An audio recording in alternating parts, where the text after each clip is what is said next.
পয়সা আহি যাব ৬০০০ কোটি টাকা দিছে ১৭ বছৰত ধেমালি নহয় ভাৰত চৰকাৰে এই ১৭,০০০ কোটি টাকাটো আত্মসাৎ কৰি পেলালে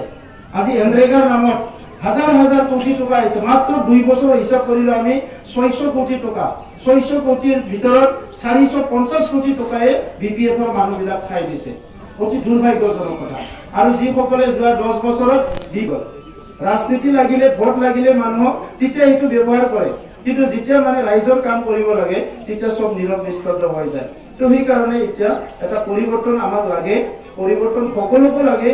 এতিয়া যেটো সৰকাৰ আছে সকলো জাতি জনগোষ্ঠীক ঠগাইছে আৰু আমি ঠিক কৰিছো যে যেটো মাটি বাৰীৰ সমস্যা এটো 6 মাহতে স্থায়ী সমাধান কৰিম কাৰণ আপোনালোক আমি ইয়াৰে খিলঞ্জিয়া মানুহ ইয়াৰে ভূমিপুত্ৰ আমাৰ জন্ম ইয়াতে হৈছে মোৰ অকল নহয় মোৰ মাৰ হৈছে মোৰ দেউতাৰ হৈছে মোৰ আটাৰ হৈছে আপোনালোক গতিকে ইয়াত আপোনাৰ মাটিৰ অধিকাৰ নাপায় ক'ত আমেৰিকাত পাব আপুনি মাটিৰ অধিকাৰ ইয়াতে পাব লাগিব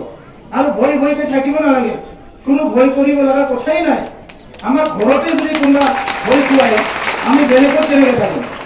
মোৰ দেউতাই মোক আগতে কৈছিলে মই কেতিয়াবা কি ভাত খাবলৈ যাওঁ মায়ে মোক কয় এই ভাত বনাই যা যা যা বুলি তেতিয়া মোৰ খং উঠে এই মা কেতিয়া মোৰ ভোক লাগিছে ভাত দিয়ক তেতিয়া দেউতাই মাতি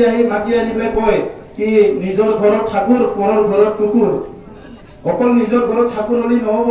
মাৰ আগত চবে ঠাকুৰ হৈ দেখায় ঠাকুৰ হলি দুনিয়াখনতে ঠাকুৰ হ'বা বুলি কিনে তো এতিয়া মানে কথাটো মই দেউতাৰ মানুহবিলাক বাহিৰত বেছি যায় বেছি টিকিব নোৱাৰা হৈছে তো এই কাৰণে আমি কি হৈছে আমাৰ ঘৰখন আমি সুন্দৰকৈ সজাব লাগিব ইমান বছৰ ইমান টেনচনত থাকিলো আমি এতিয়া এখন চুক্তি হৈ গ'ল শান্তি আহিল এতিয়া আমাৰ বাকি যেটো আছিল থিয়েটাৰ সিনেমা ভাষা সংস্কৃতি বিহু আমাৰ সব বস্তু আমি আমাৰ যেটো মানে কিবাটো ওপৰত উঠাই আনিব লাগিব আৰু মই ইখিনি কাম কৰিবলৈ আহিছো মোৰ বেলেগ উদ্দেশ্য নাই বেলেগ ধান্দা নাই সমাজখন ঠিক হলিয়ে মৰে ঠিক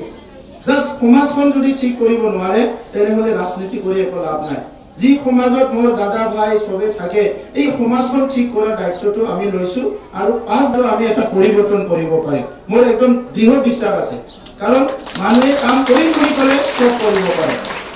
দুটা ভৰি নোহোৱা মানুহ যদি হিমালয়ত উঠিব পাৰে আমাৰ হাত আছে ভৰি আছে ব্ৰেইন আছে চকুজ আছে আমি নিজৰ ঘৰখন কিয় ঠিক কৰিব নোৱাৰো তো এইখিনি কথা আজি ঝালা অঞ্চলত